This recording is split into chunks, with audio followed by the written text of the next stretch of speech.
Heightened security measure ang ipatutupad sa Senado para sa paglilitis laban sa pangalawang Pangulo.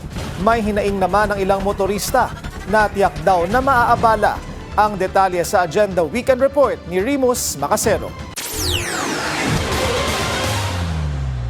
Magpapatupad ng road closure sa Jokno Boulevard bukas ng umaga, kasabay ng pagsisimula ng impeachment trial laban kay VP Sara. Makikita na ang mga nakahandang barbed wire na gagamitin para kontrolin ang seguridad. Inabisuhan ang lahat ng mga motorista na iwasan muna ang nasabing kalsada sa Pasay City para hindi maabala sa biyahe. Dismayado naman ng ilang motorista dahil sa inaasahang pagbigat ng daloy ng trapiko. Okay, tayo mag-adjust na naman.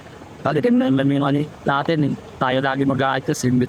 Sana pa sila yung mag-adjust para yung mga tao nag-aanap buhay, mapadali yung nila. Ito ang ito yung restrictions. Pinagawa na like about na. Tayo lagi nag-adjust. Kaya, at-least tayo eh. Nagkomento naman ng isa pang rider sa paglilitis laban sa bise. Daming problema ng bansa natin, inuuna na impeachment. Pakarami problema ng bansa natin, masyado din na pinupolitika yung impeachment na yan. Para saan naman nakikitang parang i-impeach eh. Parang dahil na naman para i-impeach. Ay ganun halaga lang na pag-presidential funds eh. Ay mas politiko nga eh, mas marami, mas confidential funds sa malaki, hindi na sinisilik.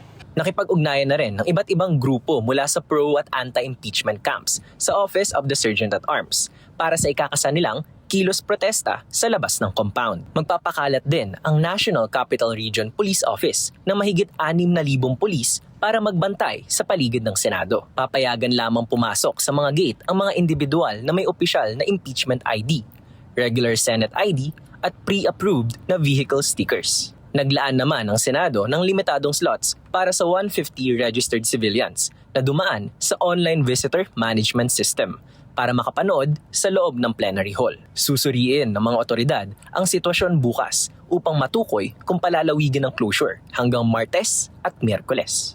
Para sa Agenda Weekend, Remus Macasero, Billionaire News Channel.